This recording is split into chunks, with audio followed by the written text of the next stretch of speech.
Assalamualaikum warahmatullahi wabarakatuh. Alhamdulillahirabbil alamin wa bihi nasta'inu ala umuri dunya waddin. Sayyidina wa maulana Muhammadin wa ala alihi wa sahbihi ajmain. Amma ba'du. Terima kasih banyak telah hadir di panggung bersama kita semua. Bapak Kiai Haji Juhadi Muhammad SH sebagai Ketua Pimpinan Wilayah Nahdlatul Ulama Provinsi Jawa Barat. Juga sudah hadir Bapak Nurul Ahmad Fatoni sebagai Kepala Bidang Urusan Agama Islam Kantor Wilayah Kementerian Agama Provinsi Jawa Barat. Dalam kesempatan kali ini kita akan membahas mengenai gerakan keluarga maslahah. Ini sebuah gebrakan baru ya, yang diinisiasi oleh PBNU, kemudian di-endorse juga oleh Kementerian Agama. Seperti apa kemudian gerakan ini bergulir dan apa bagaimananya kemudian gerakan ini bisa kemudian menyeluruh di seluruh Indonesia. Setidaknya kita khusus untuk Jawa Barat, kita akan berbincang lebih mendalam lagi dengan kedua narasumber kita siang hari ini. Sebelum kita mulai, kita slogan dulu nih ya biar agak semangat ini. Karena siang-siang hari ini memang agak menterang banget ini. Slogan kita, Jihad Santri. Ulangi lagi, Jihad Santri. Alhamdulillah. Baik, saya akan langsung dulu ke Pak Kiai Haji Juhadi Muhammad. Apa sebetulnya ini gerakan keluarga maslahah ini? Karena memang kalau kita baca dari berbagai sumber bahwa keluarga ini merupakan fondasi dari sebuah peradaban. Nah, mungkin bisa dijelaskan lebih lanjut lagi. Ya, terima kasih. Assalamualaikum warahmatullahi wabarakatuh. Waalaikumsalam. Alhamdulillah siang hari ini saya selaku Ketua PWNU Jawa Barat bisa hadir di tempat kegiatan peringatan Hari Santri Nasional puncaknya, yaitu di Kota Tasik. Ini memang sebuah kegiatan kerjasama antara PWNU, Kanwil Kemenag Provinsi Jawa Barat, juga Polda Jawa Barat, juga UIN Bandung. Sehingga alhamdulillah mudah-mudahan dengan kegiatan yang dipilih tempat puncaknya itu di Kota Tasik Malaya, mudah-mudahan Kota Tasik Malaya ini yang sudah dikatakan bahwa Kota Tasik ini kota santri, ya kota santri, maka mudah-mudahan Kota Tasik lebih santri lagi. Amin, amin, dengan adanya program gerakan keluarga maslahat. Jadi gerakan keluarga maslahat ini memang program yang diinisiasi oleh Pengurus Besar Nahdlatul Ulama bekerja sama dengan Kementerian Agama. Ya. Tidak hanya dengan Kementerian Agama sebenarnya, dengan Kementerian Kesehatan, Kementerian Sosial, dan kementerian-kementerian yang terkait tentunya. Ya. Dan kenapa PBNU melaksanakan kegiatan gerakan keluarga maslahat? Ini sebenarnya sesuai dengan didirikannya daripada Jam'iyah Nahdlatul Ulama. Jam'iyah Nahdlatul Ulama didirikan untuk limaslahatil ummah, ya. Limaslahatil ummah. Masuk juga untuk riayatil ummah, untuk menjaga umat. Menjaga umat dari apa? Tentu dari berbagai hal. Nah, oleh karena itu sebenarnya tidak asing lagi bahwa keberadaan Jam'iyah Nahdlatul Ulama di semua tempat, para muassis atau para pelaksana organisasi ini semuanya adalah bagaimana membangun umat, ya, membangun umat itu adalah kira-kira umat menjadi umat yang maslahat. Nah, umat yang maslahat ini tentu harus dibangun dulu dari keluarga, ya. Betul. Jadi bagaimana mungkin membangun umat bisa maslahat kalau keluarganya sendiri kurang maslahat. Ya. Oleh karena itu, alhamdulillah ini Pengurus Besar Nahdlatul Ulama bekerja sama dengan beberapa kementerian terkait, kemudian di-endorse ke bawah, yaitu dengan Kanwil, Kemenag, Kabupaten Kota, seluruh Indonesia, dan dimulai launchingnya itu dari Jawa Timur, dan alhamdulillah kemarin di launching juga di Provinsi Jawa Barat. Mudah-mudahan walaupun hari ini baru di launching, tapi mudah-mudahan nanti kita akan laksanakan kegiatan gerakan keluarga maslahat ini secara nyata untuk masyarakat di kalangan bawah. Seperti itu. Ya. Jadi sebetulnya bukan hal yang asing ya, gerakan kemaslahatan ini, karena di Nahdlatul Ulama sendiri ini hal yang sudah biasa sebetulnya gitu kan, hanya dalam bentuk formal. Nah ini kemudian baru digulirkan sekarang ini. Kemudian kalau kita jabarkan lagi, bagaimana kemudian implementasi ke bawahnya itu? Gerakan seperti apa atau kemudian kegiatan-kegiatan apa saja yang menjadi roda terdepan untuk kemudian gerakan ini bisa terus bergulir? Ya. Mungkin ini ada beberapa gerakan yang sebenarnya gerakan keluarga maslahat ini sudah dibangun dari dulu oleh para pendiri, tapi tadi dijelaskan sama moderator bahwa ini adalah untuk diformalkan ya, untuk diformalkan. Dan kita sebenarnya bahwa keberadaan Nahdlatul Ulama, bagaimana umat itu maslahat dari segi pengajian dari pondok pesantren, maka NU telah mendirikan Robitoh Mahadil Islamiyah ya. Di bidang pendidikan umum, maka NU mendirikan lembaga pendidikan Ma'arif Nahdlatul Ulama. Kemudian di bidang pertanian, Nahdlatul Ulama mendirikan lembaga pengembangan pertanian Nahdlatul Ulama. Termasuk juga di bidang dakwah, di lembaga dakwah Nahdlatul Ulama, LDNU. Ada 18 lembaga, cuman ada yang sudah maksimal pelaksanaannya seperti RMI, kemudian LDNU, LP Ma'arif, kemudian kegiatan. Ada beberapa lembaga yang masih belum maksimal, seperti LKNU, Lembaga Kesehatan Nahdlatul Ulama, kemudian LKKNU, kemudian lembaga-lembaga yang sifatnya sosial. Nah, ini masih belum maksimal ya. Oleh karena itu pengurus besar Nahdlatul Ulama pada periode ini, bagaimana Nahdlatul Ulama bisa hadir ya sesuai peranan Nahdlatul Ulama mendampingi umat memenangi masa depan. Makanya Nahdlatul Ulama selalu mendampingi umat, mendampingi bidang pendidikan, bidang kesehatan ya, bidang kesehatan, kemudian bidang keagamaan dan lain sebagainya. Seperti itu, Pak. Ya. Saya ke Pak Ahmad Fatoni. Ini bagaimana kemudian sambutan dari Kementerian Agama ketika melihat ada formalisasi dari gerakan keluarga maslahah ini? Bismillahirrahmanirrahim. Assalamualaikum warahmatullahi wabarakatuh. Waalaikumsalam warahmatullahi wabarakatuh. Al-Mukarram guru kita semua, Pak Ketua PWNU Jawa Barat, Pak Kiai Haji Johandi, Bapak Moderator, hadirin yang saya hormati. Terima kasih pada kesempatan ini kita bisa bersonding dengan Ketua PWNU. Mudah-mudahan ini salah satu keberkahan untuk kita semua. Amin. Kaitannya dengan GKM ini, Gerakan Keluarga Maslahat, ini peran Kementerian Agama ini sangat sinergitas sekali. Karena di Kementerian Agama sesuai dengan regulasi yang ada, mulai Undang-Undang Nomor 174 tentang pernikahan, ini bagaimana kita untuk hadirnya negara, pemerintah membangun masa depan kita dengan pelaksanaan nikah ini sesuai dengan ketentuan syar'i. Dan di Kementerian Agama ini juga kaitannya dengan pelaksanaan pernikahan ini diawali dari pendaftaran menurut syar'i dalam pelaksanaan nikahnya, dan yang utama sebelumnya kita ada yang dikatakan dengan binwin, bimbingan perkawinan bagi anak yang akan melangsungkan kepada jenjang pernikahan.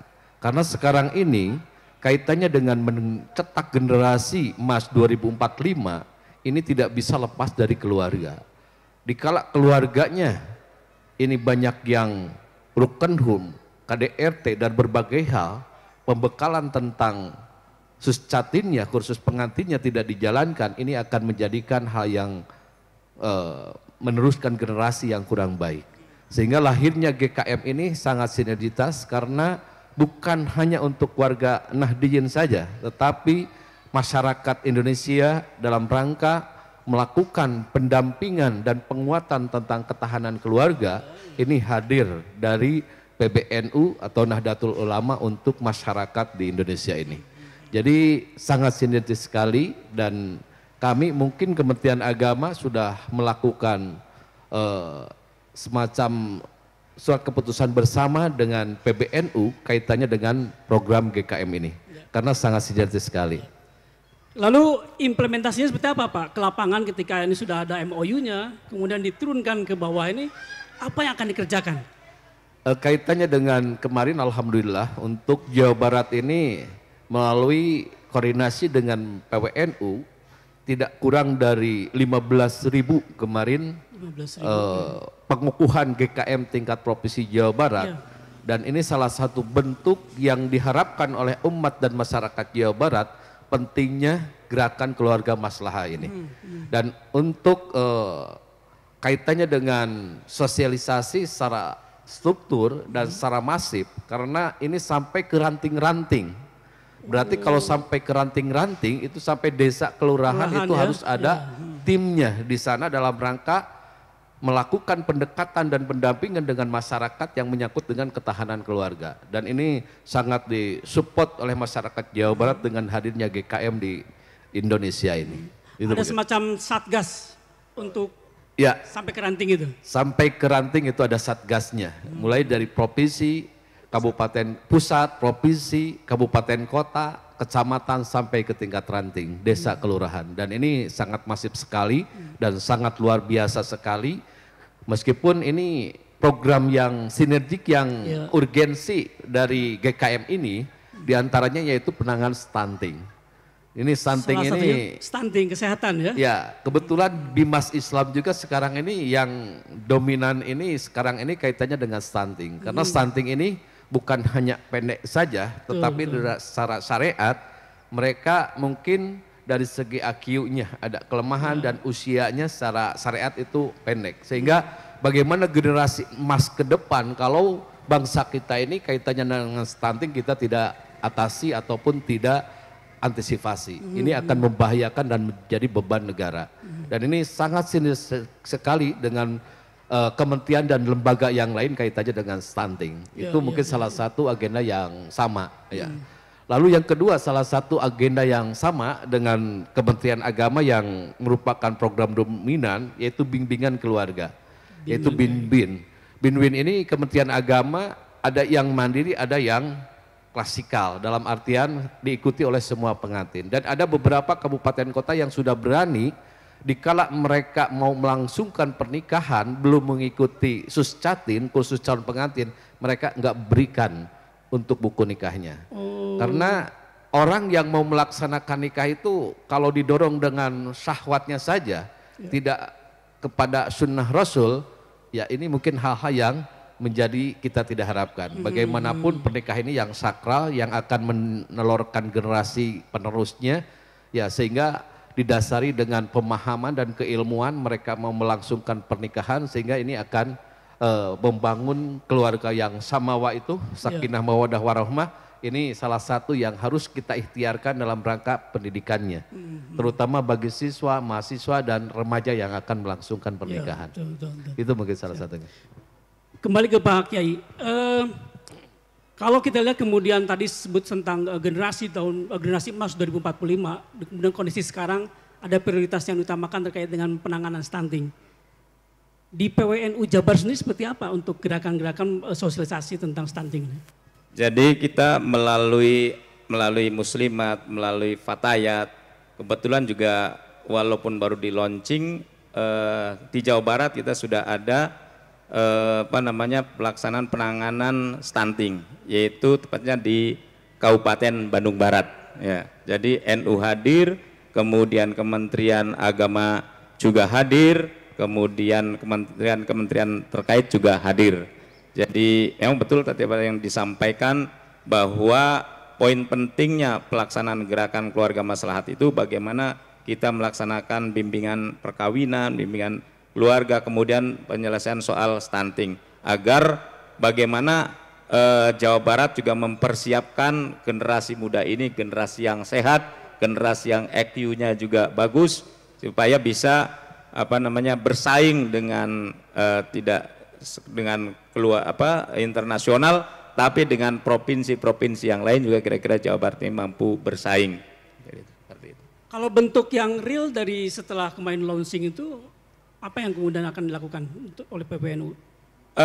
Sampai sekarang secara teknis kita masih belum mendapatkan petunjuk ya. Belum, baru launching kemarin, tapi sudah ada yang direalisasikan sebenarnya. Tapi secara teknis seperti apa itu masih belum sekarang. Kalau pendidikan kan di PWNU tadi sampaikan sudah dari tingkat dasar sampai ke tingkat universitas, NU sudah ada, punya semua gitu kan.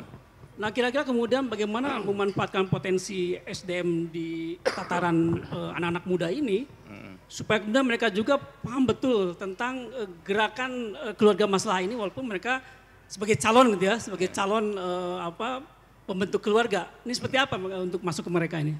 Ya, kita sekarang ini karena kebutuhan kebutuhan bangsa dan negara dulu itu, para orang-orang tua kita terutama para kiai itu mayoritas menyekolahkan agamanya, menyekolah atau mendidik anak-anaknya hanya fokus kepada pendidikan agama. Ya. Tapi sekarang PWNU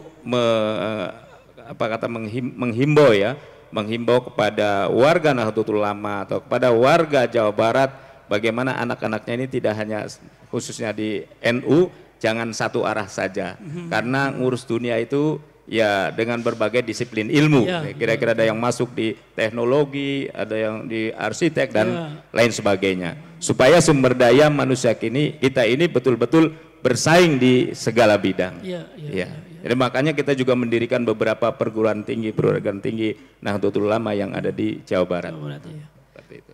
Pak Tony, kalau kemudian para penyuluh di Kementerian Agama gitu kan, ini kan hal yang ya di luar pakem mereka yang memahami agama, kemudian ternyata mengurus juga soal stunting begitu kan. Itu bagaimana mereka kemudian bisa menyampaikan 9 rupa tentang stunting ini? Terima kasih, betul sekali. Kita punya Kementerian Agama itu penyuluh di Jawa Barat ini sebanyak 5.068 yang non ANS dan 860 yang PNS. Dan ini merupakan corong masyarakat, dalam artian untuk spesifikasinya juga jelas. Jadi ada 8 spesifikasi yang harus dikuasai oleh para penyuluh, diantaranya mungkin yang nyambung dengan program yang ada dengan pemerintah atau kekinian, ada penyuluh keluarga sakinah, dan di sana mungkin kaitannya dengan ketahanan keluarga. Dan kaitannya dengan stunting, kita sudah ada kerjasama juga dengan BKKBN, dengan DTPA 3KB, kaitannya dengan LCMIL, kerjasama dengan KUA, dikala ada yang daftar nikah, itu terkomunikasikan juga dengan BKKBN.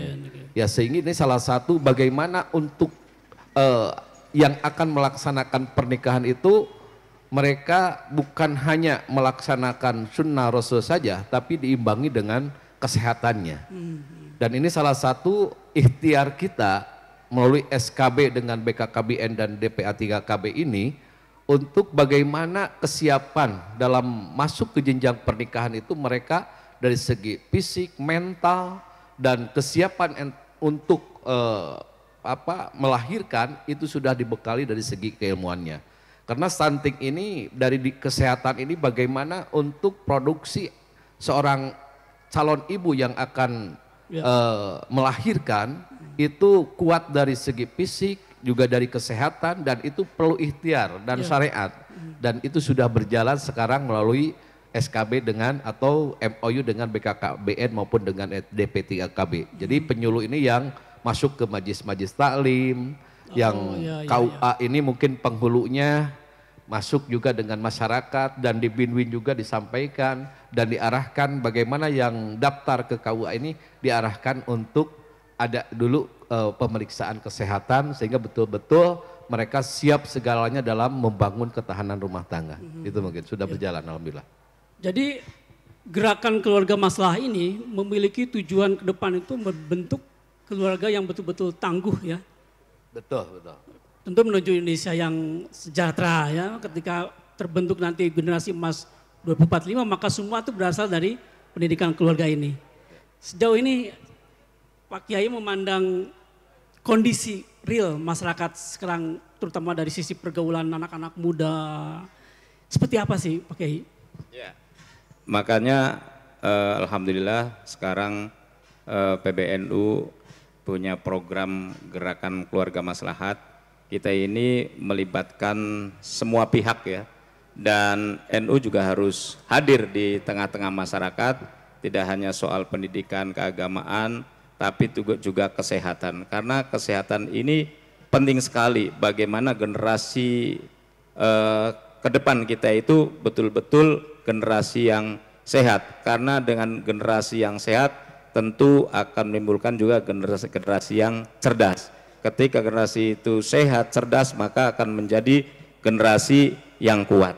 Oleh karena itu ya PWNU dengan kerjasama yang dilakukan dengan beberapa kementerian, dengan beberapa stakeholder yang ada, mudah-mudahan apa yang dicanangkan oleh pemerintah tahun 2045 menjadi tahun emasnya Indonesia ini betul-betul akan terwujud. Tentu dengan menyiapkan generasi-generasi yang hebat.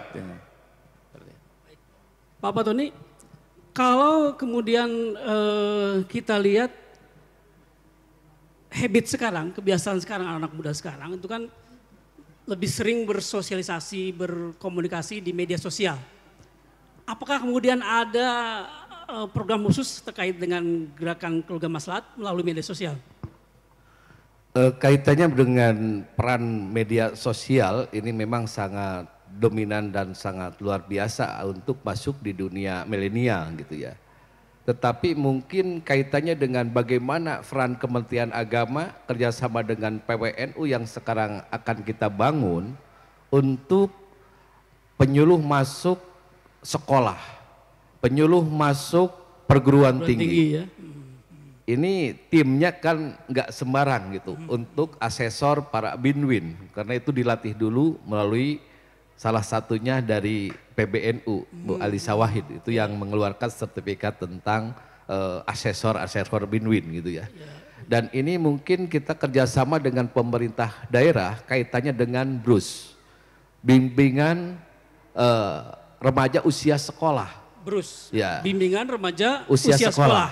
Karena ini bagaimanapun kalau anak-anak kita misalkan tidak ikut dalam pendidikan sekolah agama atau jauh dari lingkungan pesantren dan tidak pernah mereka mengkaji mendalami tentang nilai-nilai keagamaan, ini kan rawan gitu. Sehingga bagaimana peran ormas, yaitu salah satunya mungkin dari Nahdlatul Ulama untuk masuk ke sekolah-sekolah dalam rangka sosialisasi tentang undang-undang pernikahan, bagaimana kesiapan untuk melakukan pernikahan, prosesnya seperti apa, dikala kecelakaan nanti akibatnya seperti apa, secara hukum syar'i dan sebagainya.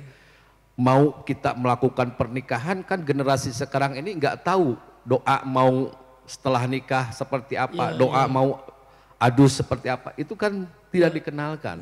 Sehingga di BRUS inilah mungkin salah satu pembekalan bagi generasi muda ke depan, ini kita masuk ke sekolah-sekolah dan perguruan tinggi dengan tim dan nanti mungkin secara lengkap dari struktur sampai ke tingkat ranting dan hadir juga negara atau pemerintah karena ketahanan keluarga ini sudah masuk di RPJMN 2020-2024 gitu ya. Sehingga hadirnya negara ini wajib dalam rangka memfasilitasi tentang ketahanan keluarga baik yang akan masuk dalam tataran membangun rumah tangga maupun penguatan dalam pelaksanaan kekeluargaan. Karena yang lemah ini yang sekarang ini setelah pernikahan. Setelah pernikahan ini siapa yang membimbing? Apalagi mereka jarang masuk ke majelis salim, jarang ikut pengajian, ngendalkan keilmuan yang ada. Ini kan rawan juga. Sehingga NU bagaimana hadir kepada masyarakat ini pasca pernikahannya lebih dominan. Bagaimana menangani KDRT, bagaimana akibat dari broken home keluarga, apalagi mungkin dari perceraian. Dikala ini terlalu tinggi untuk Jawa Barat sekarang ini dalam rangka perceraian, ini kan yang rawannya anak generasi kita. Mau kemana nantinya? Siapa yang bertanggung jawab? Berarti ini kita semua yang harus mengantisipasi dan menelisir tentang terjadinya NTCR, nikah tolak sarang cerai yang ada di Provinsi Jawa Barat yang semakin kini semakin meningkat, yang diakibatkan angkanya dengan tinggi, Pak. Semakin tinggi sekarang ini. Dan peristiwa nikah ini kita juga sekaligus sosialisasi, Pak. Kaitannya lahirnya Undang-Undang Nomor 19 tahun Undang-Undang Nomor 16 tahun 2019 perubahan pernikahan dari 16 17 ke 19 ini menurun sekali angka pernikahan. Dulu 2020 itu angka pernikahan Jawa Barat itu tidak kurang dari 526.000. Kemarin 2022 ini 356.000. Hilang Jauh 200.000 ya? Tapi angka isbat nikah ini cukup tinggi. Dan ini mungkin salah satu yang betul-betul sekarang ini kaitannya dengan adanya perubahan ekonomi, istri masuk industri, pabrik dan sebagainya punya penghasilan karena suaminya tidak kerja ini karena banyaknya gugat cerai juga gitu. Juga anak yang di bawah usia 19 tahun karena belum dibekali ilmunya melakukan pernikahan terjadi KDRT, perceraian, sampai pembunuhan dan sebagainya. Ini kan sekarang sudah banyak terjadi. Disinilah wajib hadirnya ormas juga negara dalam rangka memfasilitasi dalam ketahanan keluarga ini. Jadi karena berdampak ke depannya ini sangat luar biasa madaratnya, dan NU bagaimana upaya untuk mempertahankan kebaikan dan bagaimana mengantisipasi dari hal yang sifatnya akan terjadi kemafsadatan di bangsa kita ini. Ini luar biasa. Cukup mengerikan juga ya data-data tentang perceraiannya sangat tinggi ya, sementara tingkat pernikahan justru makin rendah. Tapi kita tahu di berita-berita itu kan KDRT selalu terjadi gitu ya. Ini hal yang menjadi fokus kita juga ya untuk kemudian bisa menyampaikan tentang gerakan keluarga masalah ini sehingga menjadi fondasi bagi keluarga untuk kemudian membentuk keluarga yang samawa seperti itu gitu ya. Dan tentu kita tahu bahwa keluarga ini ya seperti saya sampaikan merupakan titik terkecil atau langkah pertama ketika kita ingin membangun sebuah peradaban yang besar, sebuah peradaban yang sangat agung. Dan tentu nilai Islam yang kemudian harus menjadi fondasi kita, sehingga ketika bangsa ini akan menjadi sebuah bangsa yang maju, itu berasal dari keluarga. Ya, jadi keluarga dulu yang kemudian kita bangun dengan nilai-nilai yang penuh kebaikan seperti itu, Pak ya. Nah, kalau untuk Nahdlatul Ulama gitu kan banyak kemudian masih ada bukan stigma ya, mungkin pandangan bahwa Nahdlatul Ulama itu organisasi kolot gitu, tidak dekat dengan anak-anak milenial, dengan anak remaja. Dan sementara kita tahu jumlah anak-anak muda ini semakin banyak sebagai bagian dari bonus demografi itu 65% itu nanti anak muda yang memegang atau lebih banyak berperan. Bagaimana kemudian pendekatan Nahdlatul Ulama untuk merangkul anak-anak muda ini? Ya, terima kasih. Tentu dari 65% itu juga mayoritas mungkin ya dari anak-anak muda Nahdlatul Ulama juga, karena Nahdlatul Ulama ini adalah merupakan penduduk yang terbesar di Indonesia. Kalau hasil survei itu sampai 56%, maka ya, otomatis berarti anak-anak muda sekarang, kaum milenial sekarang itu juga ya berarti bagian daripada warga Nahdlatul Ulama. Oleh karena itu tentu kami dari PWNU Jawa Barat kita kan punya beberapa organ ya, seperti Banom ada IPNU, IPPNU, kemudian Ansor, Fatayat. Itu NU tentu akan mendorong kepada IPNU, IPPNU, Ansor, Fatayat agar bisa merangkul di luar daripada warga Nahdlatul Ulama, agar mereka bisa terselamatkan dari segi agama, dari segi perbuatan dosa, itu supaya ke depan mereka di samping secara ekonomi sejahtera, tapi secara agama juga selamat. Artinya biar ke depan selamat dunia dan selamat akhirat itu. Baik, baik.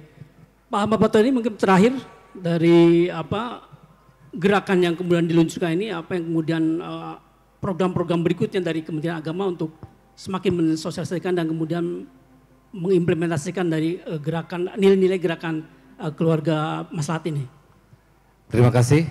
Kaitannya yang urgensi untuk sekarang kita melakukan kerjasama dengan GKM ini, yaitu kaitannya kita untuk menghadapi generasi milenial, yaitu membentuk bukan Pokja ya, tetapi salah satu agenda program bersama antara GKM dengan Kementerian Agama yaitu tentang program BRUS, yaitu bimbingan usia remaja usia sekolah.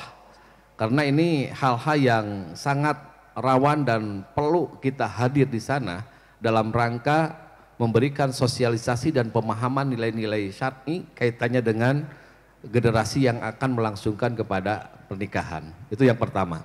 Lalu yang kedua yang merupakan mandatori juga kaitannya dengan stunting. Dan stunting ini kita terus bersama-sama karena Jawa Barat ini terus meningkat. Tadi kami katakan dikala generasi kita ini banyak yang stunting, ini akan menjadikan beban negara dan generasi emas kita ke depan ini akan bahaya dikala diisi dengan generasi yang stunting. Sehingga ini wajib hadirnya kita untuk ikhtiar dalam rangka antisipasi berbagai hal yang menyangkut dengan pemahaman terhadap masyarakat. Lalu yang ketiganya yaitu kaitannya dengan penguatan ketahanan keluarga. Yang selama ini memang untuk Jawa Barat ini kami juga sudah berempuk dengan Pak Ketua ini, kalaupun ada pergub ya untuk yang akan melangsungkan pernikahan itu harus mengikuti dulu Suscatin, ini salah satu upaya untuk meminimalisir tentang terjadinya angka perceraian di Jawa Barat. Karena kalau tanpa dibekali dengan keilmuan, tadi kami katakan, mereka mungkin dasar melakukan pernikahan itu hanya dengan syahwat, tidak melalui sunnah Rasul. Sehingga niatnya juga mungkin karena melihat orang lain ataupun karena ya pikirannya saja gitu ya.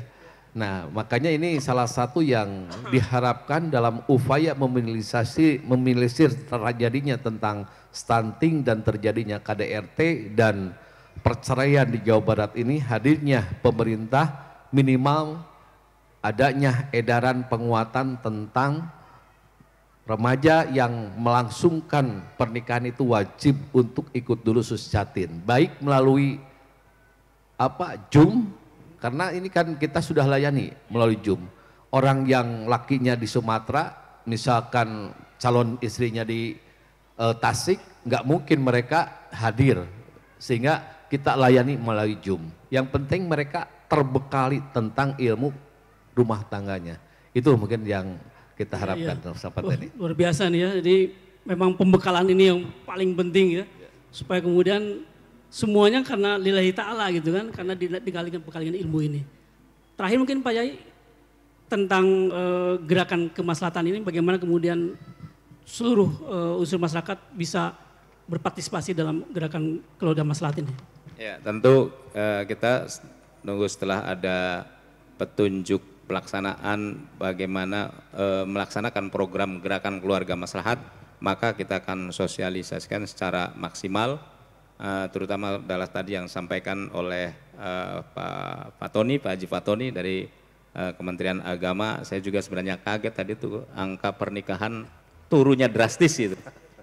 Sementara angka perceraian semakin tinggi. Maka ini kewajiban kita bersama juga agar bagaimana pembekalan yang disampaikan kepada masyarakat. Tentu kami ada banyak media sebenarnya. Dari NU banyak media untuk mensosialisasikan, ada LP Ma'arif, ada LDNU, kemudian ada Majelis Taklim, Jamiah.